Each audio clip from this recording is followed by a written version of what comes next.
سوال یہ ہے کہ کھڑے ہو کر سلام پڑھنا کیسا ہے، یہ کہاں سے ثابت ہے؟ اور دیوبند کا کہنا یہ ہے کہ صرف اللہ تعالیٰ نے اپنے نبی کو کہا السلام علیکم یا ایھا النبی، وہ کیا نام ہے اس میں معراج کے موقع پر کہا، کب کہا؟ وہ ان کا کہنا ہے کہ صرف نماز میں اللہ تعالیٰ نے خود التحیات میں وہ کر دیا۔ اور آپ لوگ جو کھڑے ہو کر دن رات یہ اٹھ کے بیٹھ کے سلام پڑھتے ہیں، یہ سب کون سا طریقہ ہے، یا پھر کیا جائز ہے یا بدعت ہے؟ یہ سب الٹی چیز کہتے رہتے ہیں، اس کا صحیح طریقہ بتا دیجیے کیا ہے؟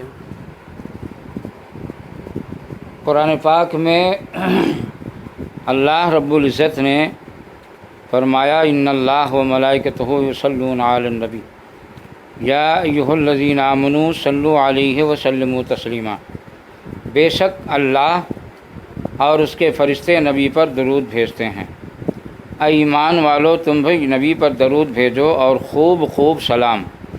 اشرف علی تھانوی نے بھی اس آیت کا ترجمہ یہی کیا، خوب خوب سلام۔ خوب خوب کا مطلب کہ زیادہ سے زیادہ۔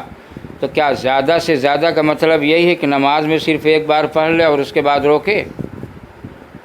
دوسری بات یہ کہ نماز میں جو سلام پڑھا جاتا ہے، یہ نماز سرکار دو عالم صلی اللہ علیہ وسلم کو معراج میں ملی، اور ظاہر سی بات ہے جب نماز معراج میں ملی تو تحیات میں جو سلام پڑھا جاتا ہے وہ بھی معراج میں ملا، اور نماز سرکار دو عالم صلی اللہ علیہ وسلم کو مکے میں ملی ہے۔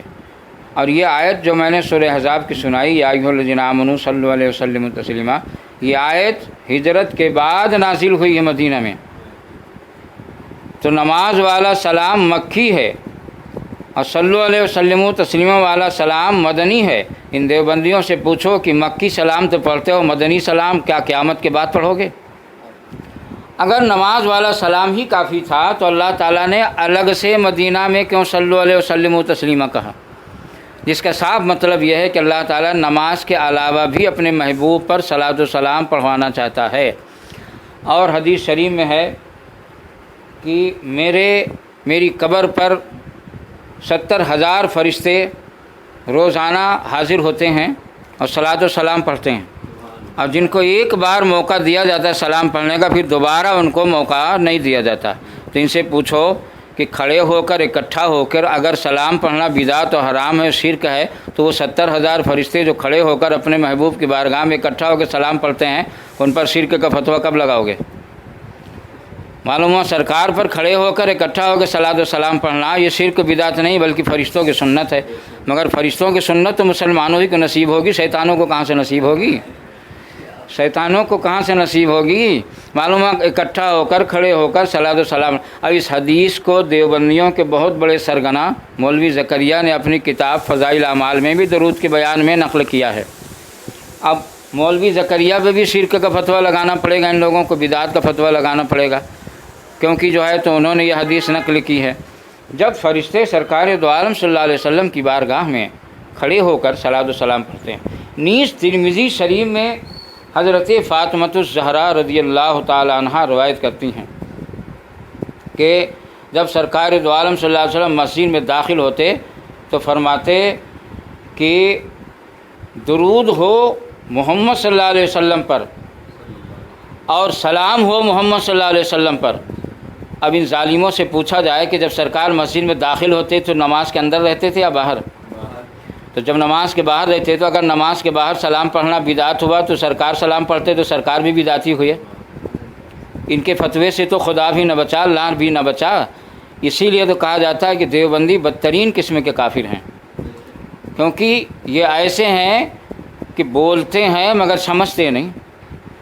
کچھ لوگ ایسے ہوتے ہیں جو سمجھ کے بولتے ہیں، کچھ لوگ ایسے ہوتے ہیں جو بول کے سمجھتے ہیں۔ تو یہ ایسے ہیں کہ سمجھ کے کیا بولیں گے، بولنے کے بعد بھی نہیں سمجھ پاتے اور قیامت تک ہی سمجھتے ہی رہیں گے، غور کرتے رہیں گے۔ ان سے پوچھو کہ سرکار دو عالم صلی اللہ علیہ وسلم نماز سے باہر خود اپنے اوپر سلام پڑھ رہے ہیں، تو اگر ہم نے پڑھ دیا تو بدعت ہوگا یا سنت ہوگا؟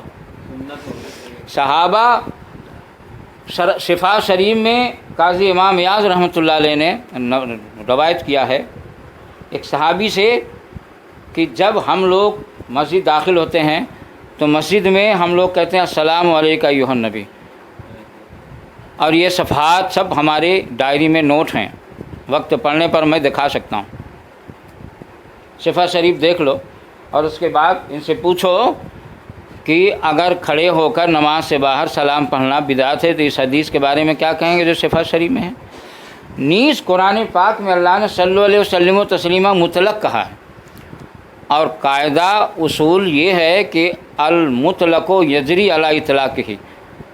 ان نادانوں کو اگر کچھ نہ معلوم ہو تو کم سے کم اصول شاسی ہی دیکھ لیں مطلق کے بیان میں کہ المطلق و یجری علی اطلاق ہی، یعنی مطلق اپنے اطلاق پر جاری ہوگا۔ مطلب یہ ہے کہ جس قانون میں اللہ تعالیٰ نے کوئی قید نہیں لگائی وہ قانون آزاد رہے گا، بغیر قید کے کامن رہے گا، اس کو خاص نہیں کیا جا سکتا۔ اور سلام میں اللہ تعالیٰ نے صلی اللہ علیہ وسلم تسلیمہ میں خوب سلام پڑھو، خاص نہیں کیا، نماز کے ساتھ کامن اور عام رکھا ہے۔ مطلب یہ ہے کہ چاہے نماز کے اندر پڑھو، چاہے نماز کے باہر پڑھو، چاہے بیٹھ کے پڑھو، چاہے کھڑے ہو کے پڑھو، چاہے اکیلے پڑھو، چاہے اکٹھا ہو کے۔ اور جب اللہ نے اپنے قانون میں کوئی قید نہیں لگایا تو دیوبندیوں کو قید لگانے کا کوئی حق نہیں ہے۔ اگر کہیں پر اللہ نے اس آیت میں قید لگایا ہے تو دیوبندیوں پر لازم ہے کہ ثابت کریں، ورنہ لعن پڑھ کے اپنے سینے پہ دم کریں۔